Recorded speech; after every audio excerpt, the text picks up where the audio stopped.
Let's look at the 15th proposition of book 3 of Euclid's Elements. The proposition says, in a circle, if there are various lines falling on the circumference, the diameter is the greatest. And the nearer those line segments are to the center, the larger they are. So let's see how we can prove that. So let's first create the diameter. I'll take a point B and I'll create a line passing through B and E. Take the intersection and I get the diameter AD. So let me make that line disappear and let me draw the line segment. Okay. Now let me take two more points at random, B and C. Let's join B and C. Now let me take a point F and G.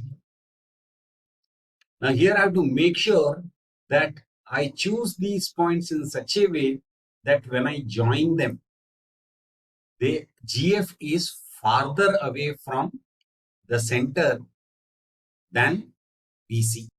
We have to create a line perpendicular to GF to the center. Similarly, we have to create a line perpendicular to BC to E. So let's take it one by one. This is pretty straightforward. Circle at B of radius BC, circle, intersect, segment, intersect. So I have a line segment EH which is perpendicular to BC. So let's hide these things, line as well, H. Similarly, I have to do a bisecting of this line GF. So let's do that. Here, instead of drawing this line separately, I have combined it to get the midpoint. Okay, so let's make this disappear and let's join K and E with a line, and we will see why I require a infinite line. Now what we have to do is we have to get a point here such that it is equal to EH. So we have to cut this infinite line so that it equals EH. So I create a circle at E of radius EH and I take this intersection point L. And now I have to draw a line perpendicular to KE again. I know it looks very messy. You know the procedure to draw a perpendicular line, and anyhow I'll make all these circles disappear now. So I've got the perpendicular. Now mark the points of intersection of this line with the circle M and N. I make this line disappear and I join the points M and N. The proposition says AD will be the greatest, GF will be the smallest. In other words, AD is greater than BC, which is in turn greater than GF. And all this depends on the distance from the center. So now to prove this, okay, let me get rid of this line as well. And now let's join K and E. Let's join ME, GE, FE, and NE. Now we know that this angle is perpendicular and this angle is perpendicular, and also angle EHC. Now, how do we show that? It is given that GF is farther from the center and BC is much more nearer to the center. That is what is given. That means what?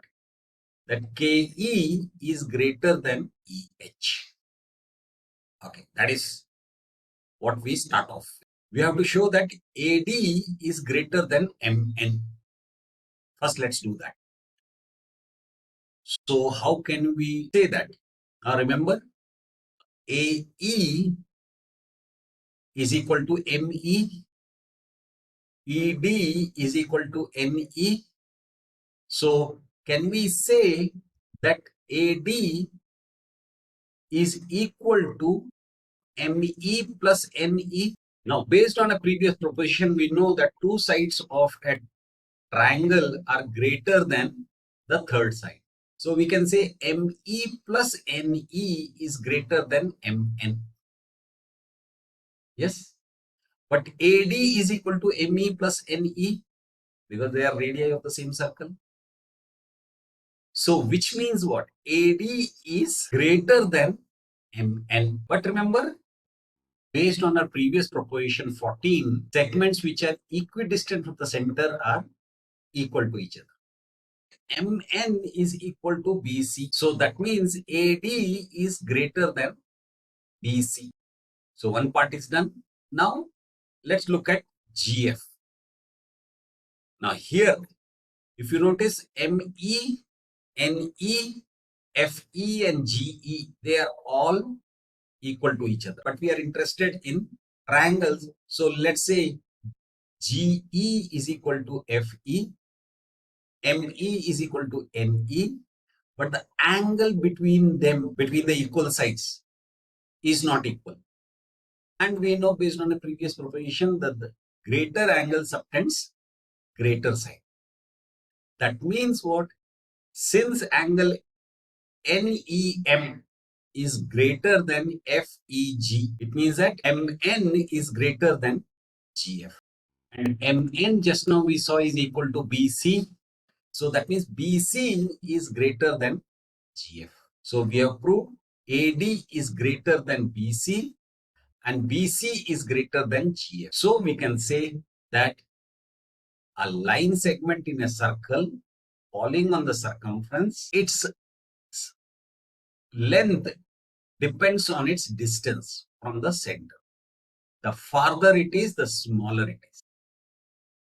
The nearer to the center it is, the larger it is, the diameter being the greatest. So that is proposition 15 of book 3 of Euclid's Elements. Okay, now let me just remind you there is a link to a PDF book. Feel free to download it, refer to it, and if you feel somebody else can benefit from it, please do share it. That's it for now.